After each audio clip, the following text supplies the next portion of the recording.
Bonjour.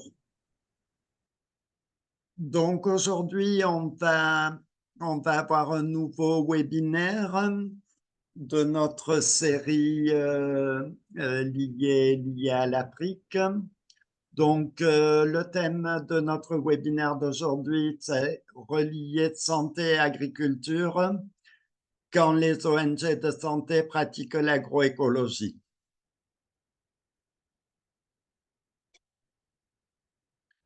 Voilà, donc je commence par quelques informations pratiques. Ce webinaire est enregistré, sera rediffusé sur notre site web et sur notre chaîne YouTube. Donc, vous avez l'adresse du site web où vous pouvez trouver tous nos webinaires en bas de cette page. Votre son et votre vidéo ont été désactivés par défaut. Si vous voulez poser des questions, écrivez-les s'il vous plaît dans la section QNR de Zoom et on les lira par la suite. Donc, et une traduction en anglais est disponible via Zoom. On va voir comment. Voilà. Donc, pour activer les sous-titres, vous cliquez sur la barre afficher les sous-titres. Comme vous le voyez à l'écran, il y a une petite flèche à droite et ensuite vous sélectionnez la langue parlée et la langue dans laquelle vous souhaitez avoir la traduction. Alors, notre programme, on a 5 minutes d'introduction. Après, on aura 20 minutes d'introduction à l'agroécologie avec un petit moment de questions-réponses, si on a le temps. Ensuite, on verra la mise en œuvre des programmes d'agroécologie chez SOS Médecins Burkina Faso. Puis, la même chose, mise en œuvre de programmes d'agroécologie chez l'ONG BFM, donc au Niger. On aura une séance de questions-réponses et une conclusion.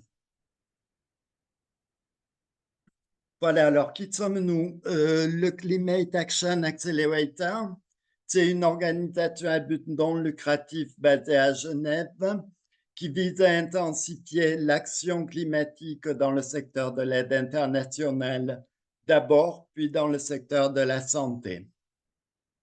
Donc, le CA soutient ces organisations partenaires dans la transformation radicale de leurs pratiques pour leur permettre de réduire de moitié leurs émissions de CO2 d'ici à 2030.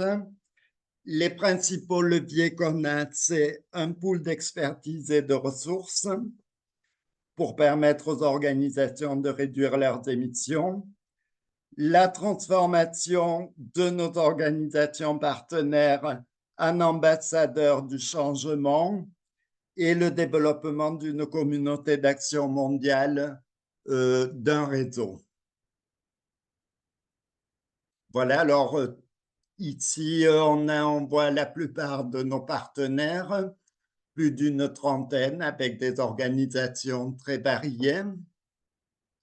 Dernièrement, on a lancé un cycle spécial pour les ONG nationales africaines. Donc, on a travaillé d'abord avec les partenaires proches d'Alima, puis on a eu un deuxième cycle plus vaste avec 8 organisations, comme vous pouvez voir ici, Agora, Cascade, Alphabet et d'autres. Aujourd'hui, on va avoir 3 intervenants pour nous parler d'agroécologie. Donc, Monsieur Malikso, qui est expert en agroécologie, certifié en économie sociale et solidaire, ambassadeur d'Access Agriculture au Sénégal et fondateur et responsable technique de l'entreprise Agrosol. On a aussi Moutare Collet, sociologue de formation, expert en gestion de projets de santé et de nutrition communautaire, point focal climat et environnement pour l'ONG BFM, donc bien-être de la femme et de l'enfant au Niger. Et enfin, on a le docteur Abil Badalo, médecin généraliste et nutritionniste, chef des urgences du CMA de Sindou au Burkina Faso, responsable des interventions médicales d'urgence pour SOS Médecins et point focal climat et environnement. Voilà donc pour nos 3 intervenants. Donc, je vais laisser la parole à Monsieur Malik Sow, qui va nous faire une introduction à l'agroécologie. Bonjour Malik, je te laisse la parole. À toi. Bon, bonjour Pascal, Moutari, Abil et chers intervenants.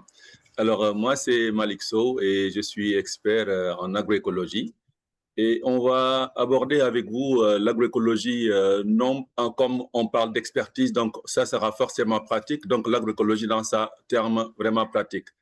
Alors, si vous voulez bien, Pascal, aller au slide suivant, s'il vous plaît. Donc, voilà. Donc, l'agroécologie telle que nous le concevons, alors, elle sera déployée sur 3 composantes. Donc, une composante disciplinaire que vous voyez à votre gauche. Et cette composante disciplinaire part du principe que l'agroécologie est une connaissance à la fois scientifique et endogène. Donc, ni l'un ne peut aller sans l'autre. Donc, tout ce qu'on fait et fera en agroécologie sera des pratiques qui sera approuvée par la science, oui, mais faite d'une manière endogène, parce que tout ce qu'on voit en termes d'agroécologie, c'est à la base des sciences endogènes qui ont fait leurs preuves et qui se trouvent être en possession communautaire. Donc, pour que ça soit maintenant appliqué, il faut une approche parcellaire. Et cette approche parcellaire permettra maintenant de définir des approches écosystèmes. Et cette approche écosystème nous amène à l'approche système alimentaire. Et là, on appelle approche système alimentaire ici, on va revisiter un peu la notion de qualité. Cette notion de qualité, c'est est-ce devrais-je manger pour manger ou bien est-ce devrais-je manger pour satisfaire des besoins nutritionnels, et d'où le lien de la thématique d'aujourd'hui, l'agroécologie et la santé. Au milieu, nous avons l'approche mouvement. Mouvement parce que oui, l'agroécologie implique tout ce qui est changement climatique, tout ce qui est encore la résilience, tout ce qui est en lien avec le développement durable aussi. Donc, il nous faut en agroécologie un mouvement qui puisse évoquer le changement climatique, parce que le changement climatique impacte la culture et le changement climatique pose des problèmes à la culture. Donc, l'environnementalisme est effectivement une des composantes innées de l'agroécologie, mais aussi le développement rural. Parce que tout se passe d'une manière générale en rural. Il faudrait que développer le développement rural, niveau d'abord paysan, mais niveau aussi exploitation familiale et niveau encore collectif au sein des exploitations familiales, afin que leur activité puisse être des personnes qui produisent, oui, mais qui produisent non plus pour produire, mais produire sans perturber les écosystèmes, mais aussi produire en se mettant dans la tête qu'ils devraient satisfaire le besoin humain, donc l'approche système alimentaire, mais aussi le mouvement social. Le mouvement social parce que tout ce qu'on fait, si ce n'est pas assuré par les politiques de nos États, ça ne marchera pas. Si ce n'est pas accompagné par nos États, ça ne marchera pas. Donc, d'où l'importance justement que tout ce que nous faisons ici devrait être encadré par le mouvement social qui se trouve être les politiques qui pourraient nous accompagner sur des politiques d'agriculture durable, moins d'OGM, moins toutes ces règles qui restrictives et tout ceci pour permettre maintenant à l'agroécologie de plus prospérer. Alors, mais dans la pratique, l'agroécologie, ce n'est pas des paroles, c'est des actes, c'est des faits. Oui, le mouvement, comme vous voyez, il est au milieu, mais la pratique est à part entière et qui sont interconnectés parce que entre la discipline, entre le mouvement, mais le paysan, il porte maintenant la pratique. Parce que c'est sur la pratique qu'il aboutit à la fois par des gestes qui satisfassent des besoins nutritionnels, mais par des gestes aussi qui contribuent à la souveraineté alimentaire et aussi à la lutte contre le changement climatique. Slide suivant, s'il vous plaît. On le disait tantôt, l'approche partielle. Alors, donc, ici, comme vous voyez, c'est une diversité. Tout se résume ici. Là, nous avons le scientifique, nous avons les jeunes, nous avons les vieux, nous avons les femmes, nous avons tout le monde pour apprendre ensemble. Apprendre ensemble ce qui doit se faire, comment ça doit se faire. Apprendre ensemble que voilà en fait le changement que nous voulons. Et voilà en fait ce que nous devons faire. Donc chacun ici que vous voyez là repart chez soi avec des idées préconçues qu'il va répliquer chez lui. Alors, donc ça c'est carrément une approche qui est l'approche partielle, qui est une approche assez scientifique qui relie l'agroécologie et la science. La science vient pour voir ce que l'endogène fait, valide ce que l'endogène fait, et les deux maintenant, c'est ça qui est l'agroécologie. Slide suivant, s'il vous plaît. Alors, mais aussi l'approche par transmission. Et il est important de regrouper jeunes, vieux, élèves et tout le monde pour leur permettre de parler le même langage. Parler isolément, les gens, c'est pratiquement disperser les connaissances. Il faudrait que les gens, que donner les moyens à tout le monde de pouvoir échanger sur des problèmes auxquels ils sont confrontés, parce que l'agroécologie n'est pas un message passe-partout. Ça répond à un contexte.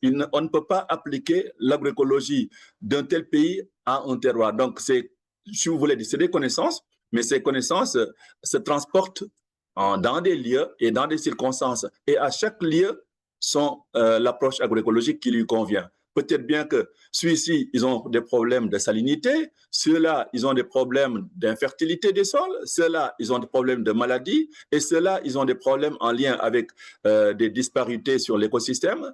Donc, tout ceci pour dire que chaque zone a spécifiquement son caractéristique agroécologique et qu'on devrait appréhender, analyser et lui donner le pouvoir maintenant d'agir. Le professeur de l'école doit être présent. Les paysans doivent être présents. Les jeunes doivent être présents. Les femmes doivent être présentes afin que tous ensemble, que chacun en ce qui nous concerne, puisse apporter sa contribution dans la transformation qui devrait être censée au niveau de la zone. Slide suivant, s'il vous plaît. Alors, exemple de risque. Nous avons là des exemples de risques biotiques. C'est des maladies. Écoutez, quand nous parlons d'agriculture, forcément, c'est des insectes, forcément, c'est lié avec la plante, ce qu'on voit en haut, en lien également avec la plante, ce qu'on voit dans le sol. Et là, c'est l'exemple du nématode. Pour vous dire que dès lors qu'on commence à faire une production, on est dans l'aspect biotique. Alors, on est dans l'écosystème. Les insectes et tout ce qui viennent pour perturber notre système de production, en fait, ce n'est pas qu'ils nous détestent, mais en fait, c'est des êtres qui vivent avec l'écosystème, qu'il faut savoir gérer. Mais pour les gérer, il faut impérativement connaître leur mode de vie. Par exemple, là, c'est l'exemple type des nématodes, mais à la base, si vous voyez bien le comportement de cette plante, ce n'est pas qu'il y a des nématodes, mais la personne qui a fait cette transplantation lui-même manquait d'expertise justement, parce que rien qu'à l'idée de voir le comportement racinaire là, on ne voit pas, c'est une solanacée, on ne voit pas de racine principale, il n'y a que des racines auxiliaires. Donc c'est toutes les conditions que la plante soit malade. Donc comme quoi, ce n'est pas que la maladie va venir, mais c'est nous-mêmes qui amenons la maladie. Par exemple, je l'explique d'une manière, comme on parle de sciences, santé et agriculture, quelqu'un qui est en temps de saison des pluies, quelqu'un qui ne se met pas dans des moustiquaires, quelqu'un qui laisse tout traîner tout autour, les flaques d'eau et tout, ils se mettent vraiment à risque contre le paludisme. C'est également pareil. En mettant la plante dans des dispositions d'inconfortable, ça facilite, il est fragile, et là, tout va lui arriver. Et donc, avant de régler la maladie en tant que telle, il y a l'aspect mécanique qui devrait être réglé en premier. Donc, comme quoi, et ils vont venir les maladies, mais c'est nous-mêmes en tant que pratiquants qui favorisent justement l'infestation de la maladie. Donc, mettons-nous dans un mode préventif dans un premier temps, et après maintenant, si la maladie vient, analysons comment il vient, et comment elle vient, comment elle survient, et là maintenant, on va chercher à l'attaquer. La maladie qui est là présentement pour nous concentrer dessus, c'est les nématodes. C'est des, comme on peut l'appeler, des vers microscopiques qui se trouvent dans le sol, et d'une manière naturelle, Et si l'occasion se présente, ils entrent à l'intérieur des racines et fondent à l'intérieur. Et quand maintenant les œufs là se développent, c'est là qu'ils vont faire des nodules et ces nodules empêchent la plante de prospérer. Et à la présence de cette maladie, alors, ou bien suspicion de cette maladie, on pourrait, par exemple, utiliser deux principes. Un principe des coques d'arachide, parce que comme déjà, ils ne connaissent pas la racine, quand on met de la matière organique comme des coques d'arachide, voilà, elle va être perturbée par les coques d'arachide, ou bien on mettra des feuilles de Nîmes broyées qu'on met dans le sol, et cette substance à l'intérieur du sol va perturber justement le développement de ces micro-organismes. On y reviendra plus loin. Pascal, pour aller plus vite, parce que comme le temps n'est pas très long, c'est la suivante, s'il vous plaît. Et là, maintenant, c'est tout ce qui est en lien avec les aspects abiotiques. On dira que là, c'est le stress abiotique. Carrément, le temps a été plus fort que l'eau. Donc, le sol s'est déshydraté. Et comme on voit, la situation se présente comme ceci. Imaginez, par exemple, une plante qui évolue dans cet environnement. Elle ne va ni progresser, ni mourir, en fait. Parce que les crevasses que vous voyez là, sont beaucoup plus puissantes que le système racinaire. Donc, ça va perturber justement le développement racinaire et la plante reste stagnaire dans ce niveau. Et cette situation abiotique peut être la salinisation, peut-être aussi l'excès de pluie, peut-être autre chose. Donc, ça, c'est des choses en agroécologie qu'on devra gérer. On viendra un peu plus tard comment le gérer. Slide suivant, s'il vous plaît. Et là, maintenant, c'est zoom sur les séries alimentaires. Donc, quoi que nous fassions, voilà en fait la finalité. Ça, c'est une coupe de tomates qu'on a coupée pour montrer un peu ce qui se passe à l'intérieur qu'on ne voit pas nous.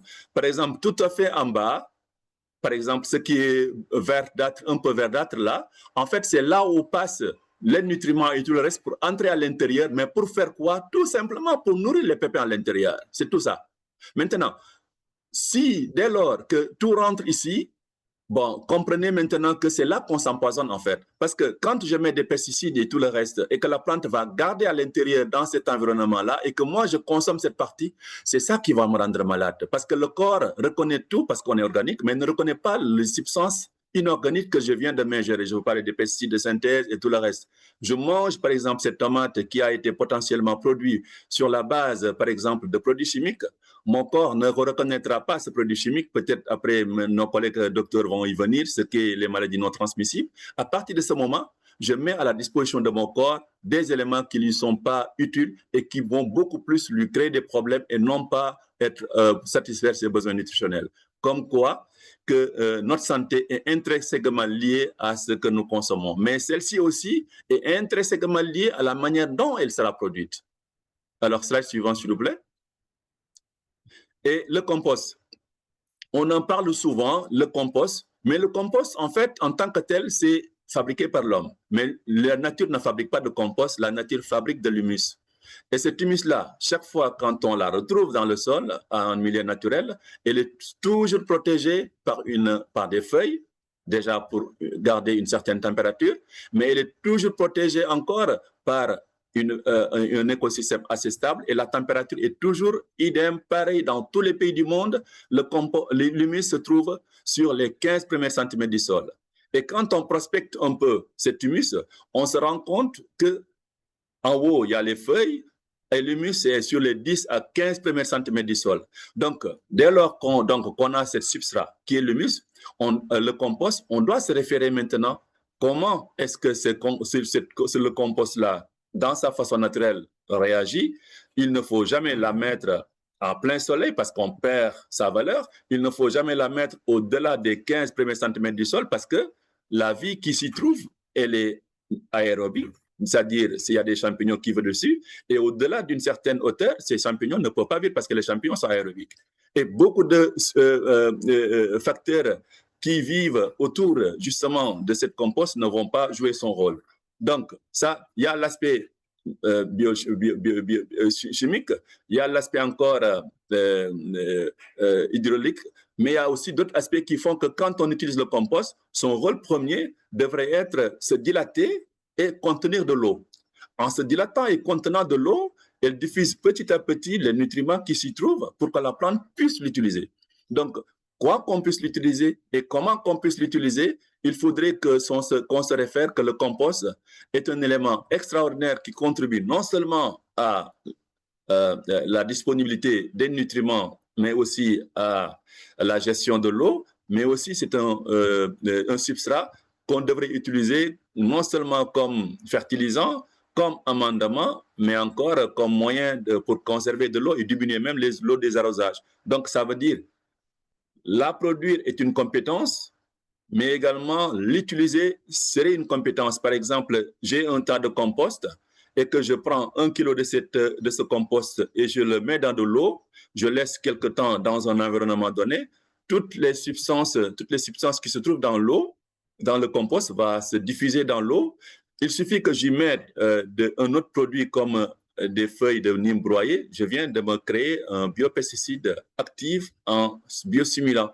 Si je mets encore du miel, c'est encore un biopesticide, un biostimulant. Si je mets encore de l'ail, je viens d'avoir un fongicide encore biostimulant.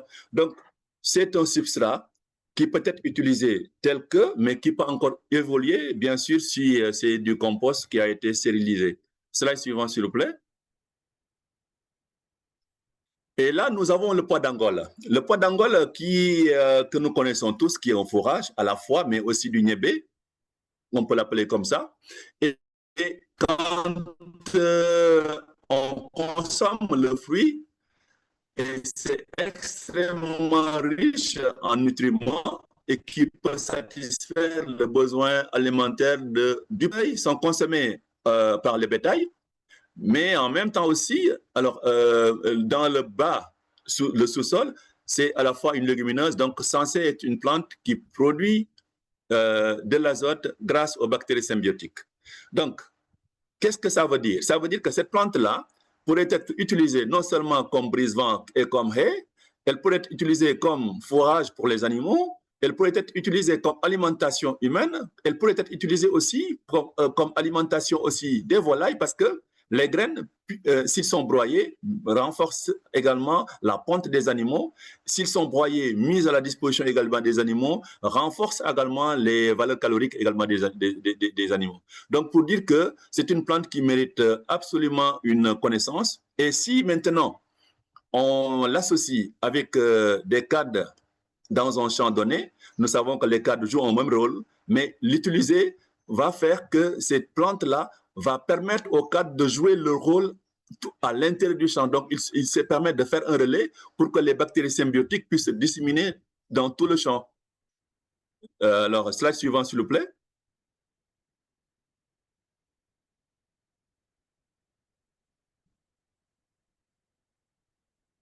Voilà. Et là, c'est des plantes de protection naturelle.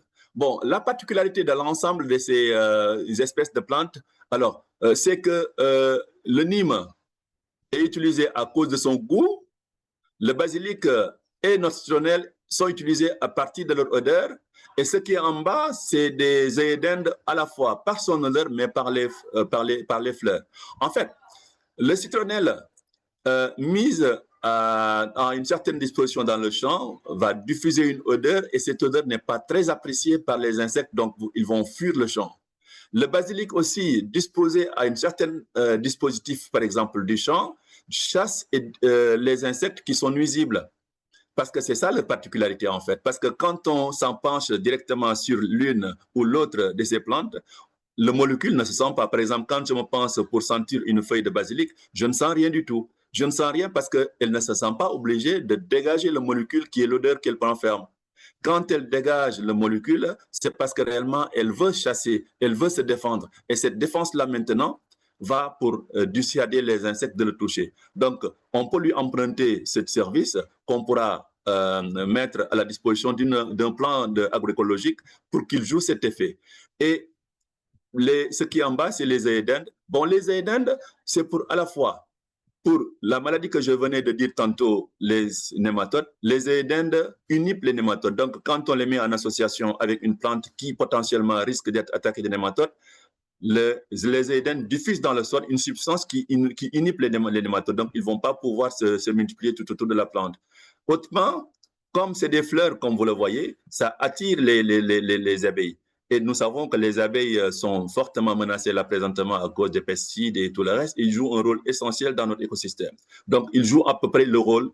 Et ce qui est en haut, le Nîmes, à cause de l'azadilactine, qui est une substance qui se trouve sur le Nîmes, qui a la possibilité soit de modifier génétiquement l'insecte, il ne pourra plus pondre, soit de modifier le métabolisme de l'insecte, il ne pourra plus manger. Donc, du coup, voilà, en fait, d'une manière cohérente, quand on utilisera ces plantes, et ce n'est pas que ça, il y a encore plein d'autres, ça, à titre d'exemple, qu'il y a plein de plantes qu'on peut utiliser, mais sachez que potentiellement, dans un territoire donné, toute plante qui potentiellement a une odeur peut être utilisée en agroécologie, et potentiellement toute plante qui a un goût très fort pourrait être utilisée en agroécologie, et potentiellement toute plante qui a des fleurs pourrait être utilisée en agroécologie, parce que c'est la somme de l'ensemble de ces espèces-là de plantes qui vont nous permettre d'avoir un environnement écosystémique qui va nous permettre à la fois et de contrôler les insectes, mais aussi d'encourager les insectes favorables à notre production. Slide suivant, s'il vous plaît. Et là, c'est un modèle de forêt comestible. En fait, là, c'est un modèle intelligent. La personne ne fait rien, en fait. Tout se fait d'une manière tout à fait logique. Il suffit simplement de suivre une logique. Et la logique, c'est l'une des plantes protège l'autre et l'autre aide l'autre. Comme vous voyez à votre gauche, par exemple, à votre droite, c'est des maïs qui ne sont pas là par hasard parce qu'ils jouent, c'est une haie qui joue un rôle de brise-vent. Mais tout à fait en bas, on lui a donné encore une autre espèce de plante qui est sous la canopée, qui lui permet de garder de l'humidité. Et c'est ce même schéma qui continue jusqu'au fond. Et a priori, dans ce type de schéma-là, la personne ne fait rien du tout. Alors, oui, comme nous sommes dans les changements climatiques, l'évapotranspiration sera amoindrie, mais quand même, il sera là. C'est pour ça que ce monsieur a mis à l'intérieur un réseau goutte à goutte qui lui permet de remplir, là il n'arrose pas, mais il remplit un dispositif. Mais ça, c'est carrément un modèle vraiment intelligent. Et a priori, cette personne ne fait rien du tout. Tout se fait avec la nature. C'est un peu comme à l'image de la forêt, quoi, en fait. Pour vous dire que l'agroécologie, si on sait utiliser et comprendre la logique de la nature, on peut faire des merveilles. Slide suivant, s'il vous plaît. Et là, c'est le même topo. D'aucuns font des papayers, mais nos papayers ont besoin, ils font l'erreur, par exemple, de ne pas du tout gérer les intercales, c'est-à-dire ce qui se passe entre les papayers. Pour la plupart des temps, les gens, ils mettent des papayers, ils mettront des gouttes à gouttes, mais retenez que chaque papayer qui, dans le fond, le tronc est large et plus on va en hauteur, c'est mince, il y a un problème. Et chaque papayer, si, comme vous le voyez là, les feuilles qui sont tout à fait en bas, s'ils jaunissent ou progressivement aller en haut, c'est parce que tout simplement, alors cette papayer n'était pas en train d'être entretenue à la limite à ses besoins. Parce que simplement, le système racinaire est allé là où réellement il n'y a pas d'eau, parce que les gens n'arrosent que le tronc. Ce qui est, alors que la plante a besoin d'aller beaucoup plus.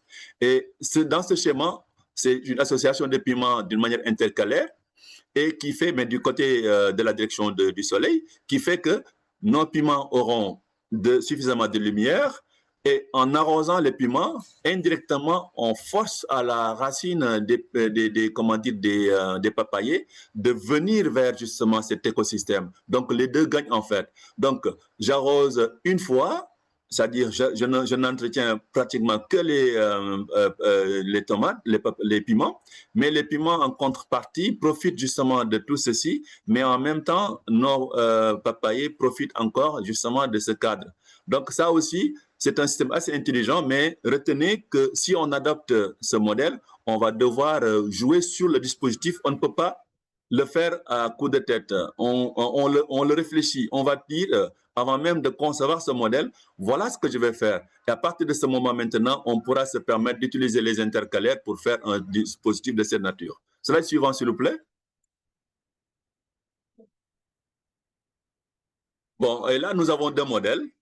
Notre modèle à droite, vous le voyez là-bas, le monsieur est en train de pulvériser. C'est un grand champ. Bon, d'aucuns me disent que nous ne pouvons pas faire de l'agroécologie en plein champ. Eh bien non, parce que ça, c'est un modèle. Vous voyez bien que dans notre côté à droite, on ne peut pas faire passer une voiture. Parce que si on passe une voiture, on bousille tout.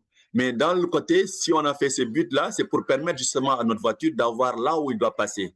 Et comme vous voyez, le sol à notre droite est tout brun, mais à gauche, nous avons non seulement un certain dispositif qui bloque le vent, parce que de ce côté, le vent est bloqué, parce qu'il ne peut pas venir d'un sens, parce que s'il vient d'un sens à droite, nos cultures qui sont à droite sont protégées.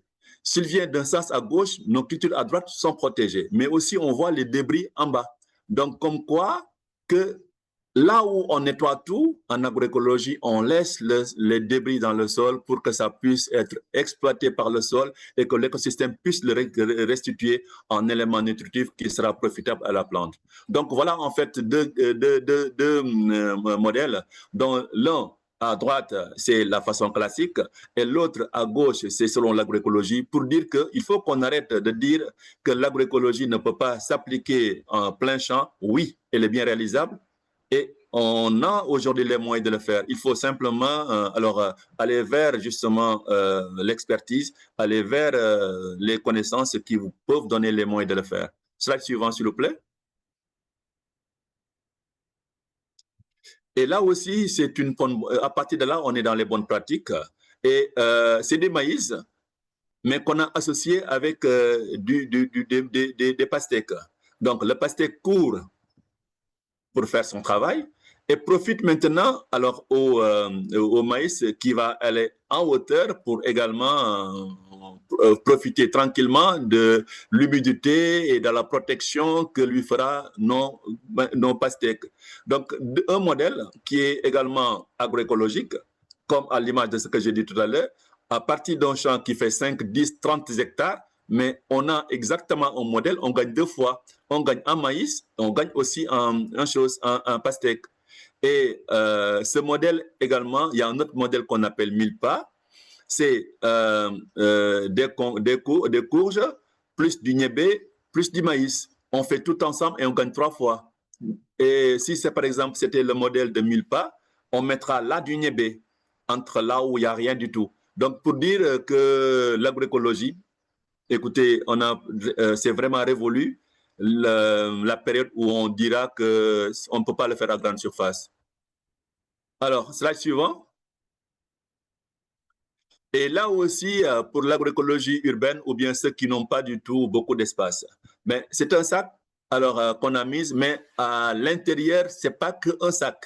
C'est pour faire cette activité, ce modèle, c'est le compost, un part de compost, plus deux parts de terre végétale qu'on mélange et qu'on remplit successivement dans le sac.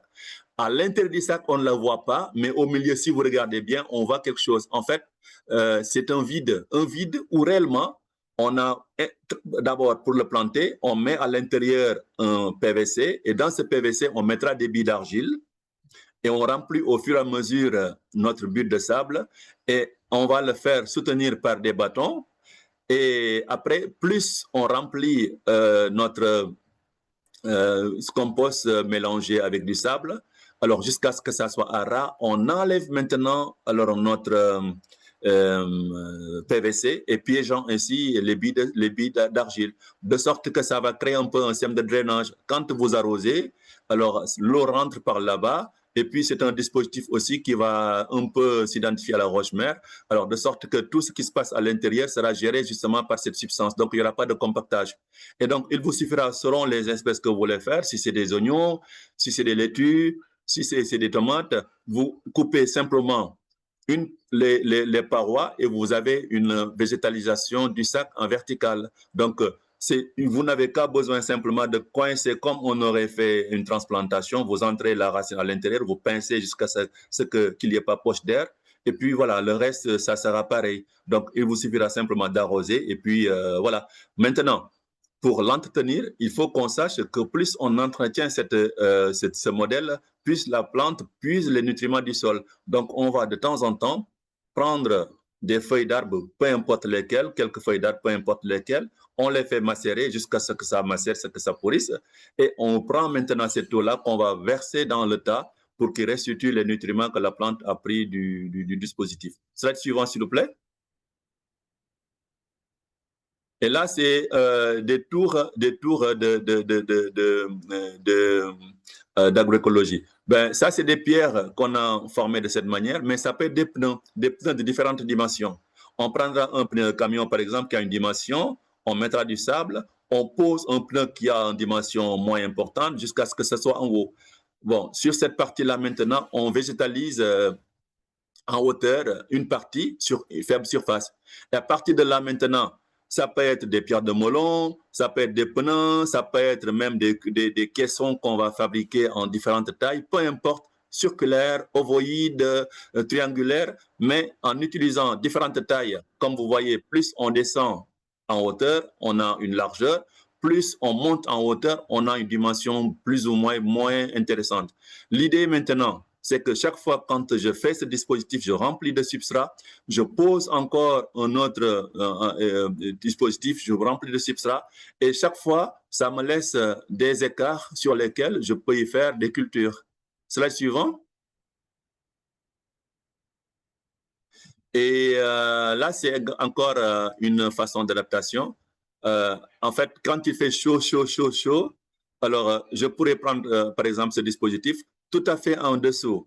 J'ai des cultures qui ne peuvent supporter la chaleur et tout à fait en haut, je prends par exemple des cucurbitacées comme tout ce qui est melon, comme tout ce qui est courgettes que je mettrai dans ce dispositif parce que si ces cultures ont des vrilles, c'est parce qu'ils cherchent à s'agripper sur quelque chose. Et le grillage que vous voyez là leur permettra de s'agripper sur la chose et va faire de l'ombre parce qu'ils n'ont pas besoin, le soleil ne va pas les gêner. Parce qu'au contraire, leur feuille va beaucoup profiter justement de cet ensoleillement pour capter le maximum d'énergie. Donc, ils vont monter, alors vous faire de l'ombre. Pendant ce temps, vous vous occupez le dessous pour faire d'autres activités. Slide suivant, s'il vous plaît. Et là, c'est le ZAI. Alors, merci beaucoup aux Burkinabés qui ont créé ce dispositif. Le ZAI, c'est le ZAI qui a été amélioré. Donc, c'est une parcelle de choux. Alors, c'est des trous que la personne a fait. Et à l'intérieur, a priori, ce n'est pas un sol ordinaire, c'est un sol compacté. Mais il a simplement creusé et il a mis du compost en dessous et il a transplanté des choux. Donc, du coup, alors, comme en bas, c'est excessivement riche et humide, le chou profite justement de cet environnement et se fusionne les uns des autres parce qu'il n'y a pas évapotranspiration, parce que la feuille va couvrir le sol et d'une plante à l'autre, ça protège encore le dispositif. Et on ne le voit pas, mais du côté du vent dominant, dans ce dispositif, il y a tout à fait une haie qu'on a transplantée pour éviter que le vent n'arrive à ce lieu. Slide suivant, s'il vous plaît. Et là, c'est également un dispositif, une technologie qui est faisable.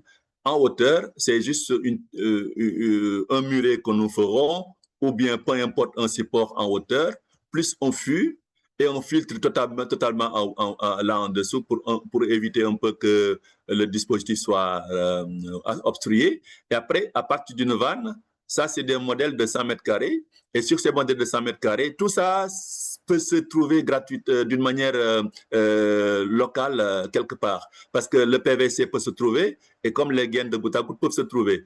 Et ça peut, comme je l'ai dit, tout ce qui est tuyauterie peut se trouver à la quincaillerie ou quelque part, mais les gaines de goutte à goutte peuvent s'arranger avec peut-être quelqu'un qui recycle. Alors, il suffirait simplement d'avoir ce même schéma pour dire que là, je mettrai peut-être mes maïs, là, je mettrai mes oignons, là, je mettrai mes choux, et là, je mettrai mes tomates ou bien piments. Et à partir de là, on satisfait non seulement ses besoins nutritionnels, mais également, on arrive à économiser l'eau d'une manière rationnelle.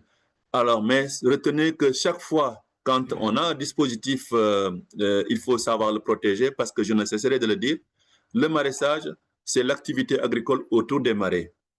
Alors, si on veut faire du maraîchage, on doit chaque fois se rapprocher des éléments du marais. Ça veut dire des conditions d'un microclimat stabilisé, donc il faut un brise-vent.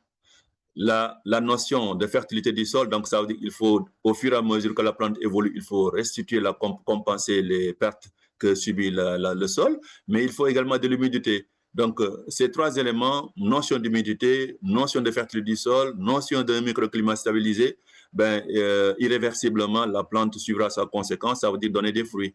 Slide suivant, s'il vous plaît. Et là, c'est des techniques de gestion de l'eau. Comme vous voyez là, c'est des pierres de melon.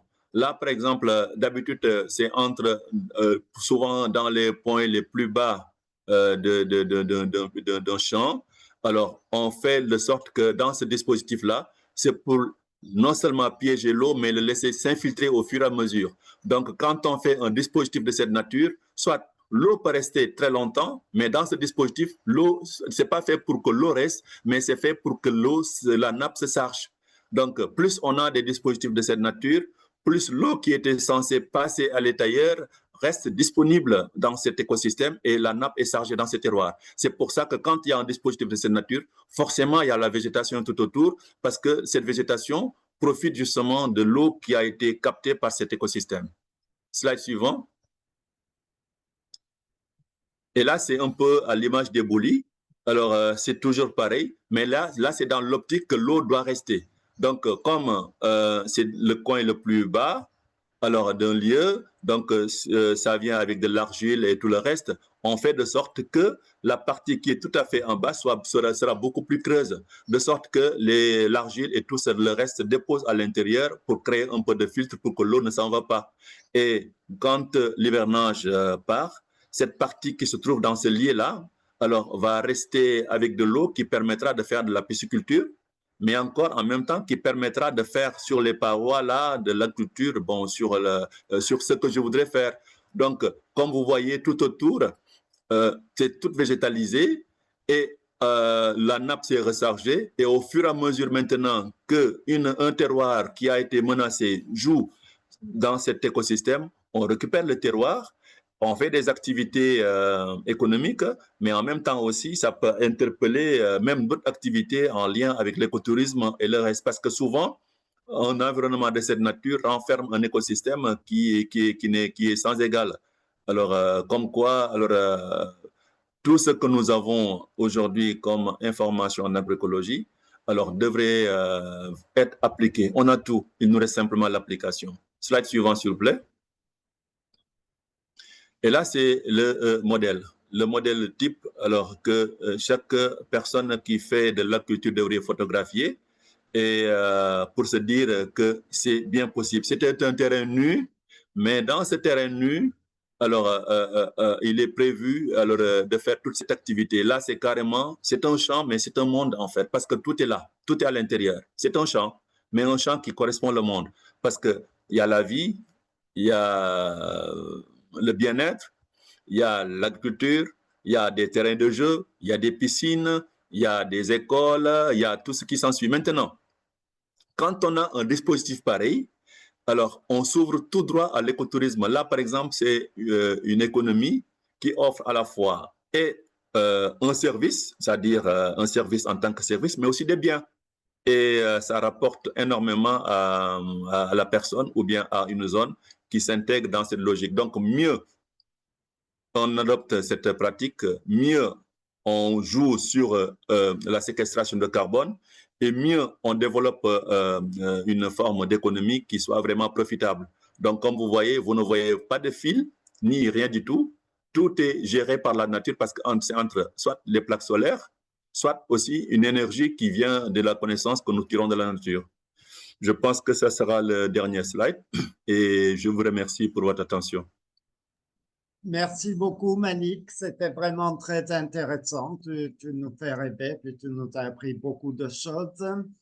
Donc maintenant, on va passer la parole au docteur Adil Badalo, donc qui est médecin et qui est en même temps point focal des projets climat et environnement pour l'ONG SOS Médecins Burkina Faso.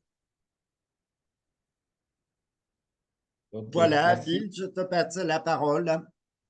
Merci. Bonjour Pascal, bonjour Malik. Merci pour la présentation et bonjour à Moutari. Bonjour chers participants. Donc comme le disait Pascal, je suis médecin et en même temps point focal environnement, climat pour SOS Médecins. Dans le cadre de notre engagement climatique et environnemental avec le CAA, nous avons entrepris donc d'intervenir dans les structures où nous mettons en œuvre déjà des projets médicaux pour essayer de mettre en œuvre des activités en faveur de l'environnement. Donc, SOS Médecins est une organisation médicale qui a été créée en 2006 avec comme siège à Ouagadougou, au Burkina Faso. Donc, nous avons comme objectif de venir au secours des populations qui sont en détresse, les populations sinistrées, les populations fragilisées par le fait de la maladie, le VIH, les hépatites. Voilà, à travers une intervention médicale de qualité, l'innovation en termes de prise en charge médicale, et également de promouvoir la recherche opérationnelle biomédicale et une pratique médicale innovante. Diapo, s'il vous plaît. Donc, les actions que nous avons menées depuis un bon bout de temps, SOS Médecins qui a été créé en 2006 et nous intervenons avec Aliment depuis 2013 dans la riposte contre la malnutrition aiguë sévère en consortium avec également une autre organisation, Kyogo. Et également, nous faisons un appui technique aux infirmeries des maisons d'arrêt de correction. Voilà, nous assurons des consultations médicales, nous menons des campagnes de dépistage et autres d'accompagnement vraiment de ces structures-là sur la prise en charge, le suivi médical des détenus. Donc, dans ce sens, nous intervenons au niveau de la prison de haute sécurité à Ouagadougou et les maisons d'arrêt de correction de Ouagadougou, Zignaré, Banfora, Bobo, Tinkorogo et bien d'autres. Et également dans le centre de réinsertion sociale des mineurs de l'Aïe. Voilà, c'est un centre dédié aux mineurs qui ont commis des infractions, mais vu leur âge, qui n'est pas, ils ne sont pas encore majeurs, le gouvernement a créé des centres spécifiques pour cette population-là, afin de pouvoir les récupérer d'une certaine manière et les réinsérer dans la société. Voilà. Depuis 2023 également, SOS Médecins, en collaboration avec plusieurs de ses partenaires, dont Alima, l'OMS, l'Université Joseph Kizerbo et Paris-Sorbonne Nord, a mis en place un diplôme interuniversitaire sur les fièvres hémorragiques virales, les arbovirus et la gestion des épidémies émergentes et réémergentes en Afrique. Et depuis cette année également, nous nous sommes engagés aux côtés du Climate Action Accelerator en faveur du climat.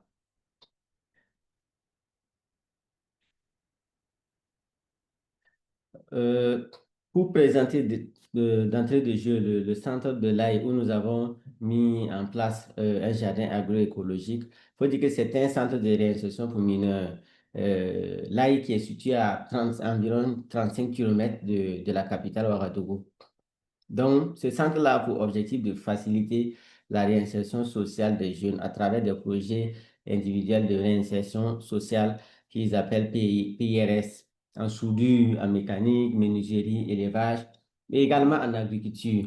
Voilà, c'était l'objectif de notre intervention au niveau de ce centre-là. Donc, initialement, nous intervenons dans ce centre en offrant des prestations de santé, des consultations médicales principalement, et en association maintenant avec notre engagement climatique aux activités environnementales d'agroécologie. Voilà. Donc, l'objectif, c'est comme je le disais, c'était de réussir à ce que le centre s'approprie la thématique d'agroécologie comme projet individuel de réinsertion sociale pour les mineurs qui sont dans le centre. Slide suivante, s'il vous plaît. Donc, la mise en œuvre de cette activité d'agroécologie-là a été faite en plusieurs étapes. Nous avons commencé d'abord par une formation en contractant avec des spécialistes du domaine. Voilà, nous avons fait une formation en entrepreneuriat agricole, culture hors sol et la fabrication d'intrants biologiques. Voilà, c'était un atelier de formation qui a été plus pratique, voilà, et qui a réuni tous les pensionnaires du centre. Au moment de notre intervention, il y avait 41 pensionnaires, dont 36 garçons et 5 filles. Et les gardes de sécurité pénitentiaire qui étaient au nombre de 7, dont 6 hommes et une femme, et un ouvrier agricole qui les accompagnait pour leur culture. Parce qu'il faut dire qu'il y avait l'agriculture conventionnelle qui était déjà mise en place à ce niveau. Donc, l'accent particulier a été mis sur le module de l'entrepreneuriat agricole afin de répondre aux objectifs du projet, afin que cette activité d'agroécologie-là soit intègre les thématiques de projets individuels de réinsertion sociale des mineurs qui sont pensionnaires du centre. Slide, s'il vous plaît. Donc, dans cette slide-là, vous voyez en image les activités de fabrication des intrants. Après la formation, nous avons entamé la prochaine phase qui était de fabriquer d'abord les intrants biologiques, que ce soit les pesticides et également les engrais biologiques, entre autres le compost. Voilà. Il a fallu d'abord assembler les intrants biologiques. Voilà, on a cherché de la bouse de vache au niveau du laboratoire de Ouagadougou, des feuilles de Nîmes, de la paille, un peu d'urine de vache et autres. Il y a eu beaucoup d'intrants que nous avons réunis. Et également, après cela, nous avons entamé la fabrication maintenant des engrais, des pesticides bio. Après la fabrication, il faut dire qu'il y a un temps donné pour pouvoir utiliser. Voilà, le compostage, il a fallu plus d'un mois entreposé et également les engrais et les pesticides bio qui étaient liquides. Il y a d'autres engrais également qui étaient liquides. Il a fallu les entreposer dans des fûts pour une certaine durée avant de pouvoir les utiliser. Voilà, afin que ça ne soit pas nocif et que ça soit plutôt bénéfique. Voilà, donc c'est en image les activités, les photos qui ont été prises lors de la fabrication des engrais et des pesticides bio. Slide, s'il vous plaît. D'accord. Par la suite, il y a eu l'aménagement du périmètre. Voilà, il y a eu l'aménagement du périmètre à travers la réalisation de pépinières également. Il y a eu plusieurs cultures qui ont été faites. Il y a des pépinières de tomates qui ont été faites, des oseilles, de la laitue, des choux, des aubergines, des oignons, voilà, qui ont été aménagés sur plusieurs espaces. Voilà. Donc, cela a permis d'avoir une production approximative, voilà, de plusieurs tonnes en termes de cumul. La tomate a pris au moins 250 mètres carrés. On a eu au moins environ 2 tonnes. Il y a eu plusieurs récoltes. Les choux également. Il y a les aubergines également qui ont été cultivées. Il y a les oignons. Et c'est lorsque la saison pluvieuse est également arrivée, le reste de la superficie du jardin, puisque le jardin valait au moins 1 hectare, a été utilisé avec les intrants bio qui restaient pour la culture, des cultures vivrières, telles que le maïs et également de l'arachide. Voilà. Donc, en image, les activités d'aménagement des différents périmètres au niveau du jardin agroécologique. Slide, s'il vous plaît. Voilà, donc ces images-là traduisent un peu de l'évolution qu'a connue les pépinières et la période pré-récolte surtout. Euh, les jeunes qui sont là, vu que c'est un centre de réinsertion pour des jeunes qui ont un peu fait, commis quelques délits, il y a le droit d'image, donc les images ont été un peu floutées, voilà. Mais ces jeunes-là ont vraiment travaillé sur les différentes superficies que vous voyez. Il y a eu beaucoup d'engouement. Vous pouvez voir, par exemple, à gauche, en haut, un périmètre de choux, voilà, qui a vraiment bien donné avec l'accompagnement. Il y a eu un très bon suivi des techniciens et cela nous a vraiment rassurés quant à la pertinence et au rendement en termes d'agroécologie. Voilà. Et également, à droite, vous voyez des cultures d'oignons, de tomates, d'aubergines. En bas également, c'est un périmètre d'oignons qui avait été fait. Slide suivant. Voilà, donc ici également, vous voyez des images des périmètres de laitue, de tomates et d'aubergines, voilà, avec un responsable de la sécurité qui suit les enfants. Vous allez remarquer que c'est vraiment un centre de réinsertion, ce n'est pas un centre de détention purement dit, parce que les gardes ne sont même pas autorisés à avoir des armes sur eux, donc c'est juste la tenue. Donc, ils sont vraiment aux côtés des enfants pour les accompagner, ils deviennent comme, d'une certaine manière, les amis même des enfants. Ils sont tous les jours ensemble, ils discutent ensemble, ils font les activités ensemble, ils les accompagnent à ce qu'ils puissent se réaliser une fois qu'ils sont sortis. Et ce qu'il faut préciser, c'est que, et en plus de l'objectif même de traduire cela en projet pour les enfants, c'était surtout également d'améliorer les rations. C'est pour ça les cultures ont été diversifiées comme ça. Et euh, en n'emboîtant le même pas que Malik, il faut savoir que nous sommes ce que nous mangeons. Il y a un proverbe qui le dit, nous sommes ce que nous mangeons. Et l'homme creuse sa pomme avec ses propres, et sa tombe avec ses propres dents. Ces assertions-là sont vraiment très illustratives de ce qui se passe aujourd'hui. Quand vous voyez les cultures qui sont sur le marché, nous avons pu faire vraiment la remarque sur le terrain de ce qui se passe lorsqu'on récolte les produits venant de l'agriculture conventionnelle avec l'utilisation de pesticides, parfois qui contiennent même du glyphosate et autres, qui sont très cancérigènes. Ces cultures-là sont, par exemple, la tomate qui est cultivée par l'agroécologie peut être stockée et conservée même plus d'un mois sans être mise au réfrigérateur.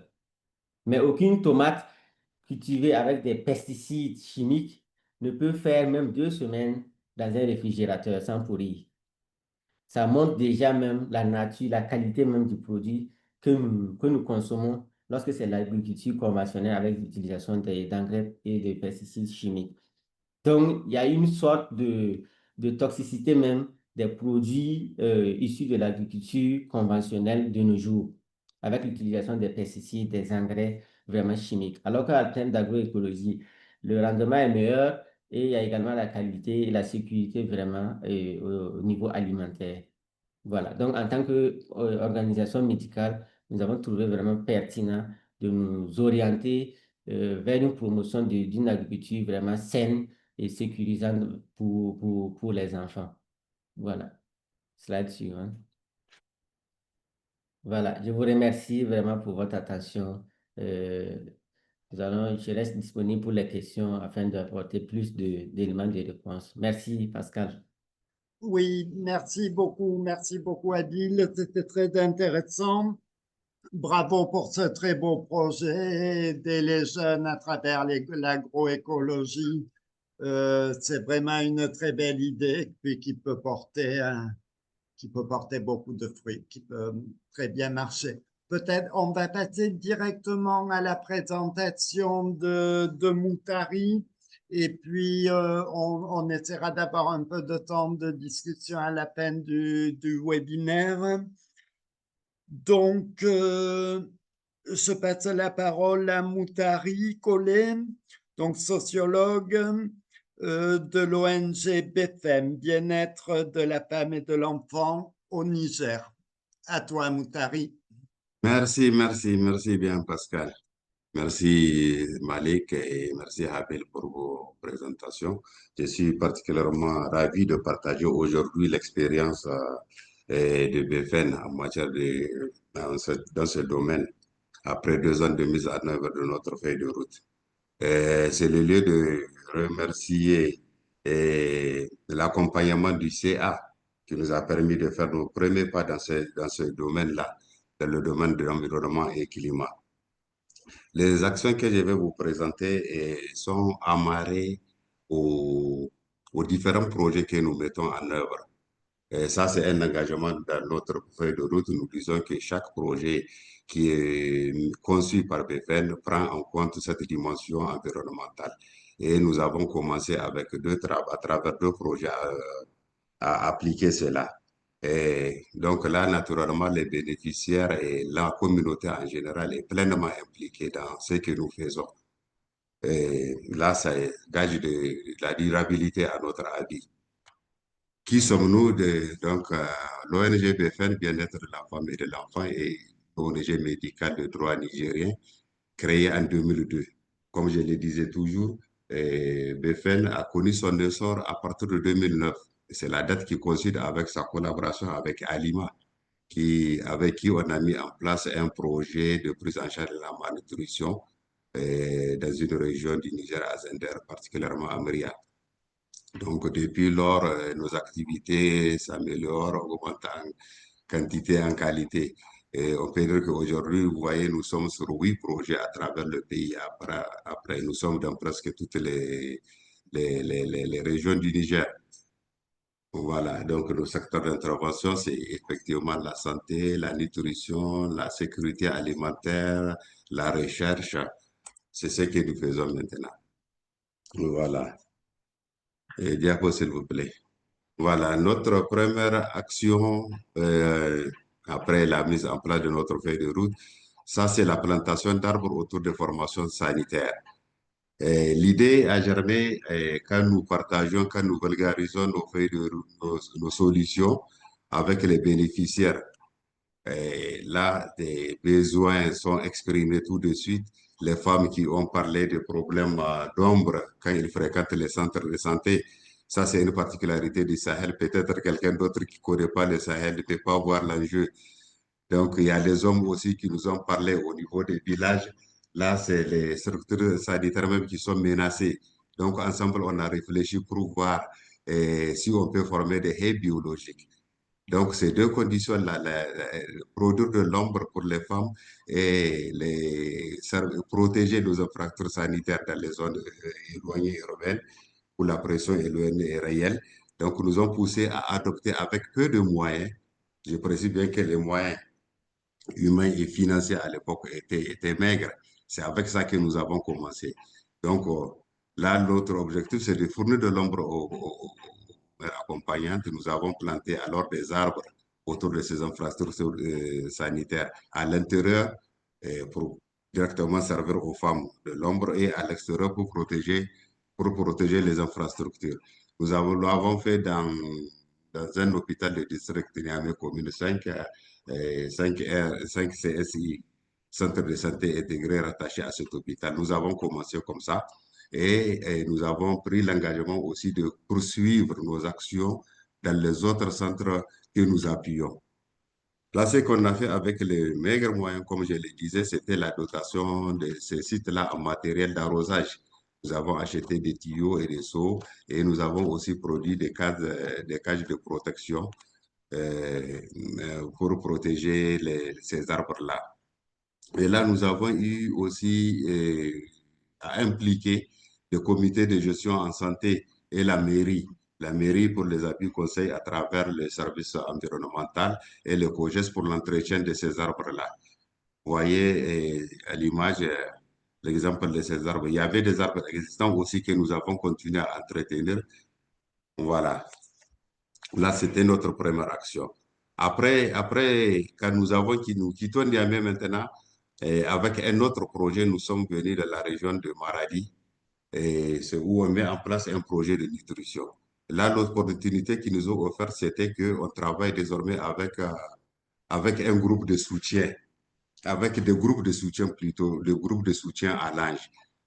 C'est quoi? Là, le groupe de soutien, c'est des femmes qui sont ciblées au niveau des villages pour faire la promotion de l'alimentation des enfants et des nourrissons. Donc, elles font la promotion, par exemple, de l'allaitement maternel exclusif. Elles font aussi la promotion des aliments de complément. À quel âge, quel aliment correspond à tel âge d'un enfant. C'est comme ça que nous avons eu dans nos discussions, ce qui était récurrent, c'était que oui, souvent vous nous parlez des aliments spécifiques, des légumes, des fruits à donner aux enfants. Comment nous pouvons avoir ces légumes-là? Comment nous pouvons avoir ces fruits? Et jusqu'à l'idée a germé où que ces femmes peuvent elles-mêmes produire sur place des aliments locaux qu'elles peuvent utiliser, qu'elles peuvent manger, qu'elles peuvent donner aux enfants et qu'elles peuvent aussi vendre pour générer des revenus. C'est comme ça qu'on a eu l'idée euh, de ces plantations de moringa. Là, ce qui a été retenu, c'est la plantation effectivement de moringa. Moringa, c'est une plante qui a une valeur nutritive et médicinale. Ça, peut-être les spécialistes peuvent nous dire un peu plus sur cela. Donc, c'est ce choix de cette plante-là. Comme vous voyez sur les images, il y a déjà où c'est déjà évolué, ça dépend du moment où de mise en œuvre. Dans les premiers sites, les plantes ont déjà évolué et il y en a qui sont en construction. Par exemple, l'image d'en bas, c'est le groupe de soutien. Le groupe de soutien, c'est en fait à peu près 7 à 8 femmes qui forment un groupe. Et dans un village, on peut mettre 4 à 5 groupes de soutien à l'âge là. Et c'est vrai, euh, il y a des spécificités. Par exemple, ici, c'est un groupe de femmes relativement jeunes. Donc, on a décidé de faire le groupe là selon l'âge. parce qu'on s'est confronté à un problème. Par exemple, pour discuter de certains aspects, les jeunes filles ont des problèmes à discuter avec les plus âgés. Donc, on a cherché à faire autant de groupes selon les catégories d'âge dans un village. Donc, c'est ça. Donc là, comme je le disais, l'objectif ici, c'est de prévenir la malnutrition à travers ces aliments locaux-là et générer des revenus. Là, ils ont commencé déjà à faire la récolte ici, comme vous voyez, et une partie de la récolte est affectée à la consommation de ces femmes de groupe de soutien là, et une autre partie est consacrée à la vente. Donc, ils ont un comité qui a un secrétaire général, qui a un trésorier, où ils cotisent et où ils gèrent leur argent. Donc, ça génère des revenus. Et là, ça évolue souvent dans certains villages. Ça évolue comment? Au lieu de faire un jardin communautaire dans un village, là, ils se disent, mais pourquoi ne pas faire une politique d'un ménage, un ménage, un jardin? Donc, l'idée à adopter, on a posé le problème de dosage, par exemple, parce que c'est aussi la zone de Sahel, vous savez, avec le problème d'eau. Déjà, là, les jardins que nous avons, c'est des jardins qui se trouvent autour des points d'eau.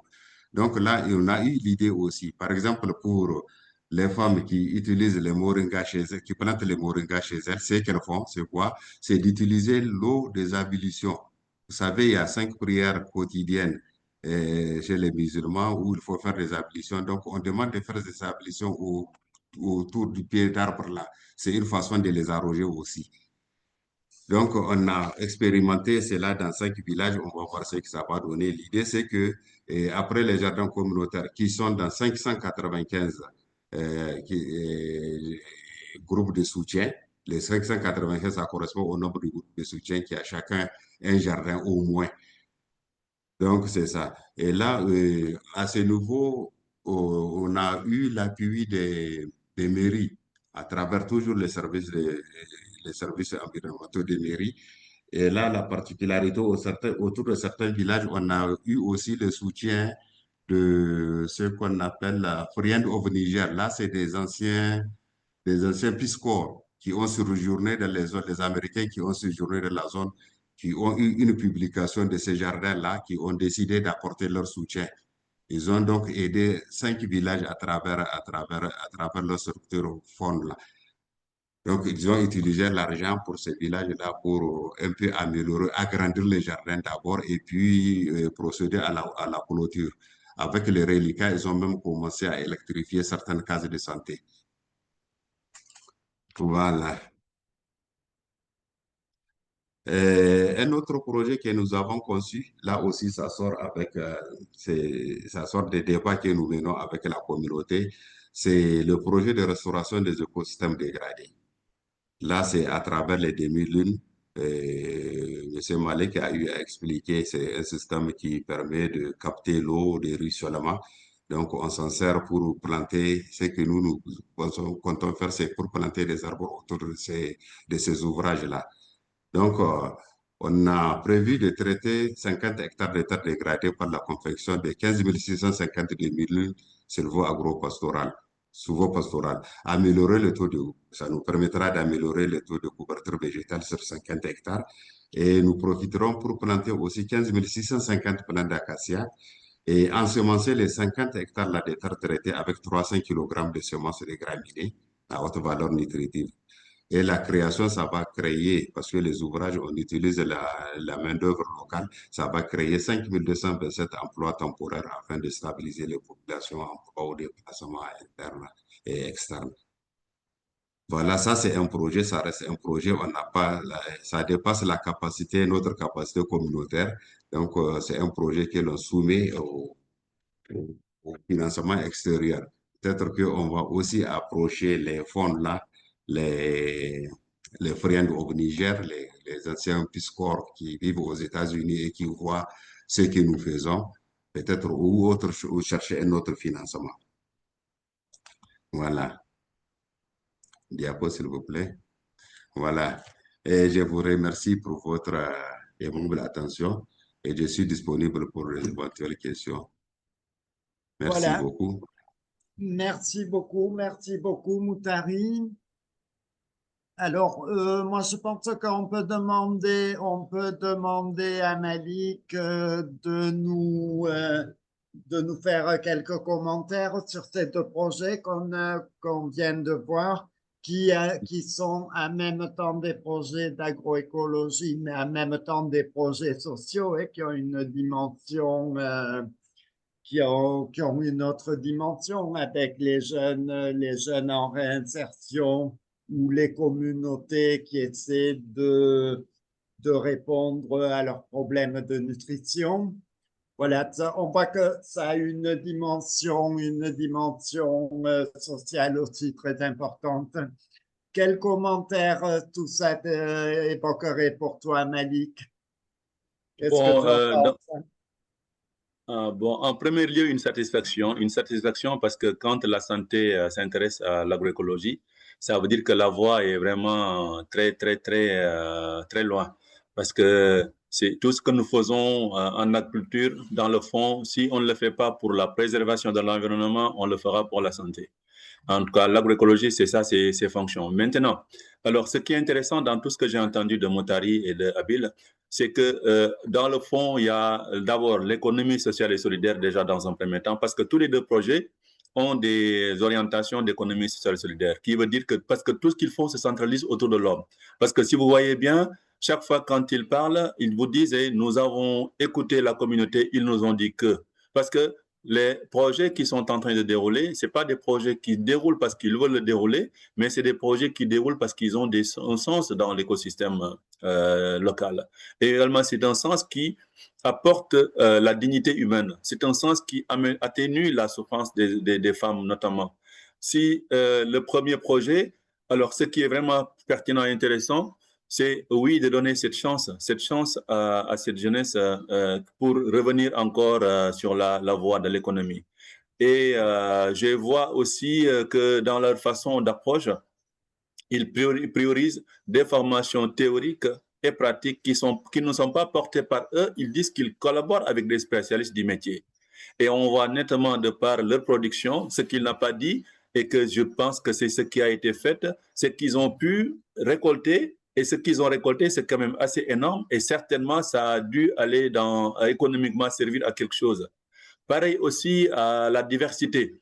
On voit qu'ils ont une diversité de production. Et cette diversité de production, plus il y a la diversité, plus c'est un prétexte pour transférer des compétences aux jeunes. Parce que si on fait chou, on fait tomate, on fait laitue, on fait oignon, c'est autant de spéculation. Donc, ça veut dire que les jeunes sont passés par tout ce parcours d'une manière vraiment alors, individuelle ou collective. Pareil pour la façon dont il nous dit que la façon dont les gardes collaborent avec les jeunes, ils ne viennent pas avec des armes, mais ils viennent en tant que des encadreurs. Tout ceci corrobore effectivement que c'est un très bon projet. Alors, articulé également à l'agroécologie et qui parle également de l'humain d'une manière générale. Donc, je dirais sans hésiter, que c'est un projet très intéressant et qui, nous espérons, en tout cas, aura beaucoup plus de considération vis-à-vis de l'autorité et aussi certainement des personnes qui vont les soutenir. Bon, pour Abil, j'adore la dernière présentation. C'est les slides qui parlent des demi-lunes. Parce que d'habitude, les demi-lunes, chaque fois quand c'est déployé, effectivement, c'est parce qu'il y a un dégât extrêmement complexe et qui risque de devenir irréversible. Et quand on vient, si on peut revenir sur le slide, s'il vous plaît, on se rend compte qu'on a une végétation tout autour, mais là au milieu, il n'y a rien. Et on voit là à côté, carrément à gauche, des traces de ravinement. Donc, ça veut dire que l'eau passait par ici en vitesse. Et comme ça passait par ici en vitesse, la conséquence, ce n'est pas là que ça passe. La conséquence, que c'est là où ça va arriver. Donc, ça cause des dégâts là où ça passe, mais ça cause encore davantage là où ça va s'arrêter.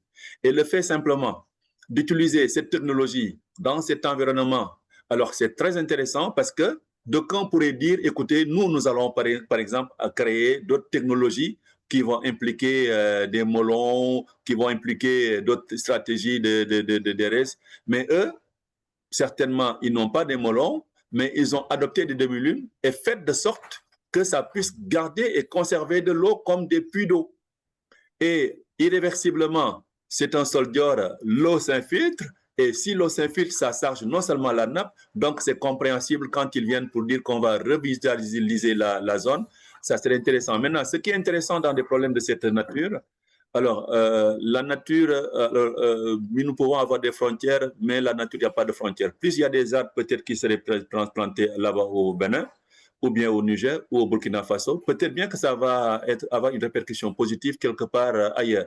Donc, d'où l'importance vraiment de demander à toute entité ou organisme qui pourra en tout cas aider ce dispositif. Et surtout que, au-delà même de l'aspect que ça va engendrer, mais il y a énormément également de crédits carbone qui pourraient découler de cet environnement-là.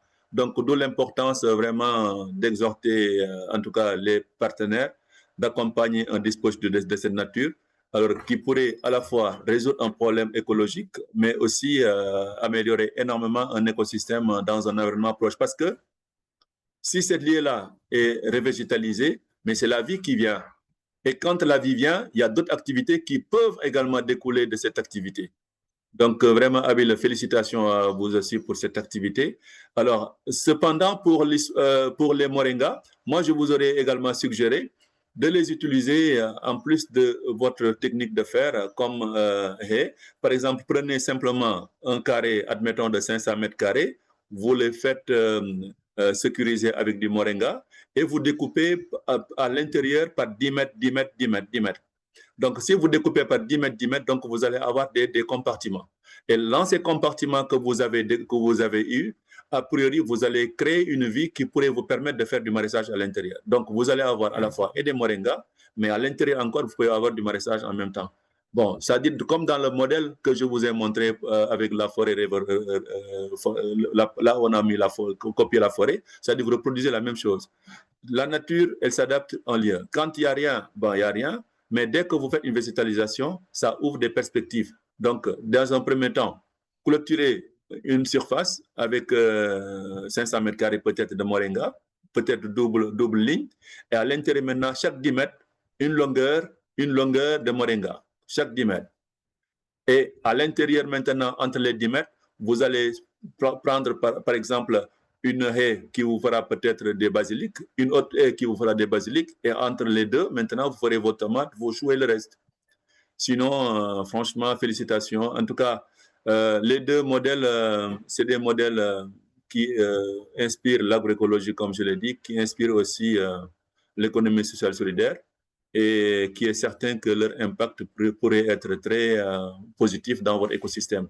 Mais comme j'ai dit, ce qui est vraiment intéressant et pertinent, c'est que l'ensemble des deux volets le font pour un besoin de la santé. Donc, vraiment, on vous en félicite. Pascal, à vous.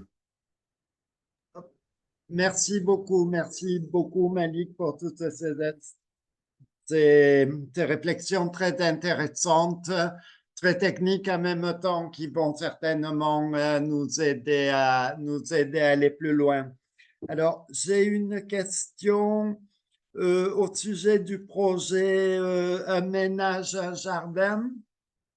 Donc, de Marianne Mali, quelle serait la surface idéale dans le cadre du projet Un ménage, un jardin? Donc, la surface idéale de jardin pour assurer une production suffisante pour un foyer.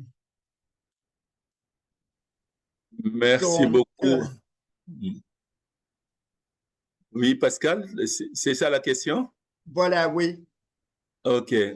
Ben, dans ce cas-ci, parce que le besoin peut être typiquement pour la consommation au sein du ménage, comme le besoin peut être la consommation du ménage, plus peut-être la commercialisation.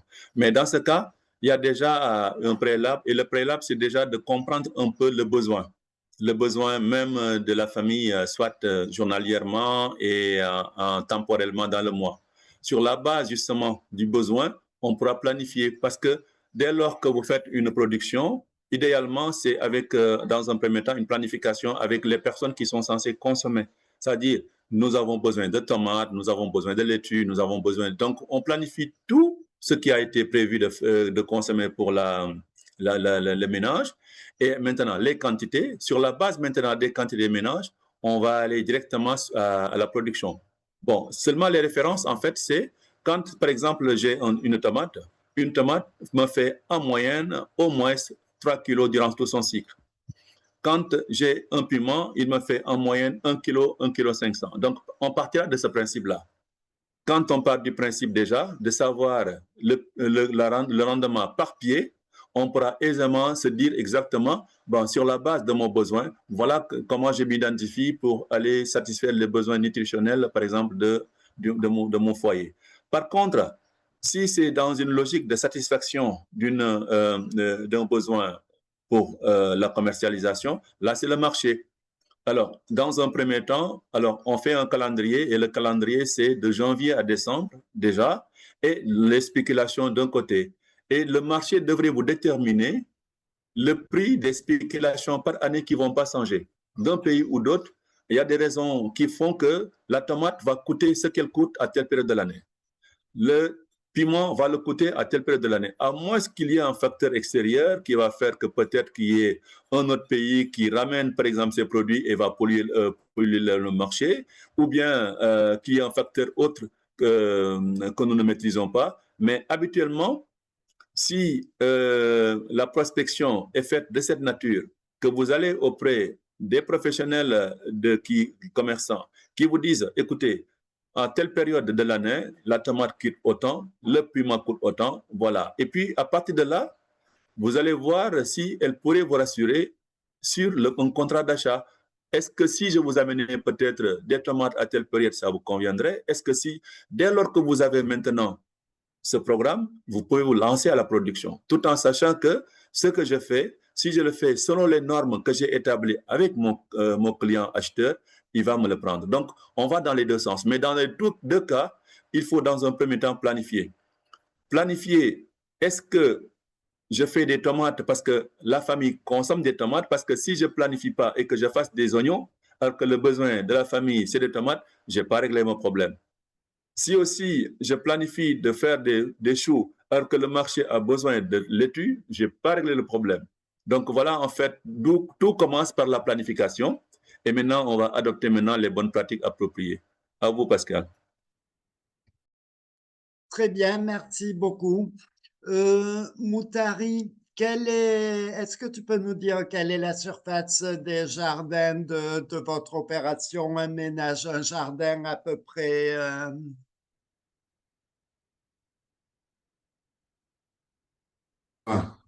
Pour un ménage, un jardin, c'est l'expérimentation. Là, ça ne dépasse pas le cadre de la concession des ménages.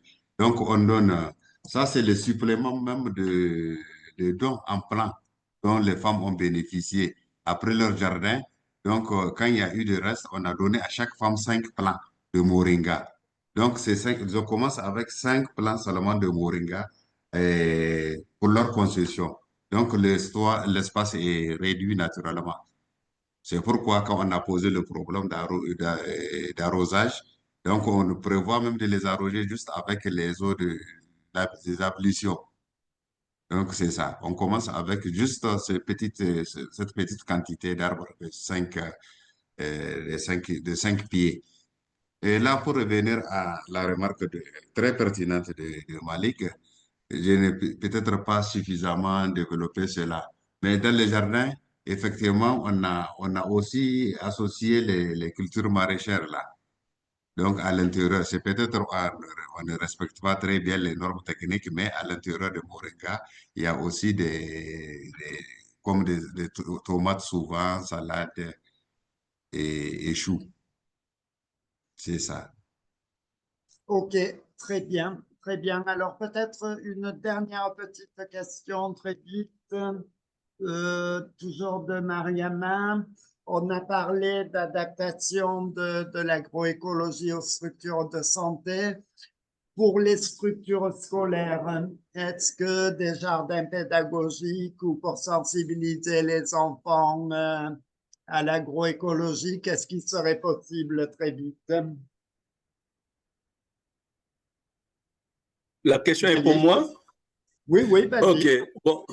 Donc, bon, je pense que c'est aussi pertinent parce que, en fait, si on regarde le programme scolaire dans tous les États, alors, il est prévu des cours d'observation en santé des sols, des cours, par exemple, de la germination, des cours encore de l'arithmétique, cours également de géométrie. Idéalement, le jardin scolaire pourrait permettre à l'enfant alors non seulement de mieux comprendre ses leçons, déjà dans un premier temps, mais aussi alors de comprendre, d'avoir une éducation extramuros.